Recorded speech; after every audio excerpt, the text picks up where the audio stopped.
E chegou aquele momento da safra em que a dúvida é inevitável.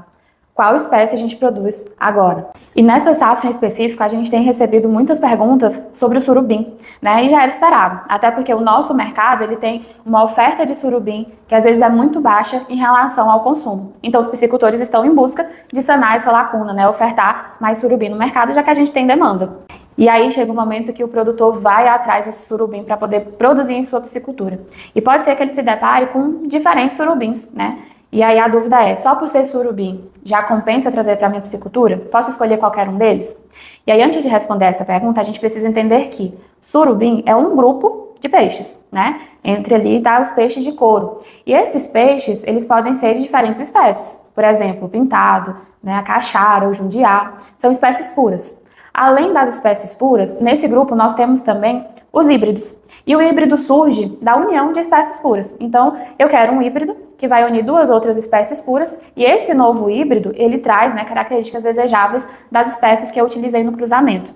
Vai ser de fato o híbrido que vai para a sua propriedade, né? É muito difícil a gente encontrar no mercado as espécies puras, até porque o híbrido, né, ele vai unir características melhores que facilitam a produção. Dito isso, né, sabendo que o nosso foco é no híbrido, é importante entender que híbridos também vamos ter diversos. Ao longo dos anos, né, a piscicultura ela veio testando novos híbridos e nem todos deram certo. Exemplo, né, por exemplo, aí nós temos o pintado ponto e vírgula, né? E aí esse ponto e vírgula utilizava espécies que eram extremamente carnívoras e isso dificultou e muito a criação em cativeiro. Por quê? Ele não se adaptava bem à ração, ele tinha alta taxa de canibalismo, né? Isso fazia com que o treinamento alimentar fosse difícil e a taxa de sobrevivência também, né? Nós tínhamos lotes aí com poucos animais no final porque eles tendiam a esse canibalismo em si.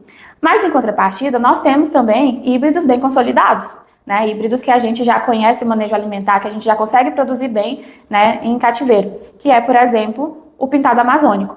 O pintado amazônico, ele vem com uma alternativa segura, atual, que nós temos para a produção dos surubins. Ainda falando do pintado amazônico, nós temos inclusive, né, produtores aqui que focam na produção do pintado amazônico e nós temos resultados como 2 quilos entre 7 e 8 meses de criação, né? Então já temos aí o caminho das pedras para produzir com segurança esse híbrido. E aí focando na sua escolha agora, é importante dizer isso, né? Nessa safra você vai encontrar outros híbridos e é sempre importante que antes de escolher o híbrido que você vai produzir, você faça essas perguntas e agora entendendo o porquê.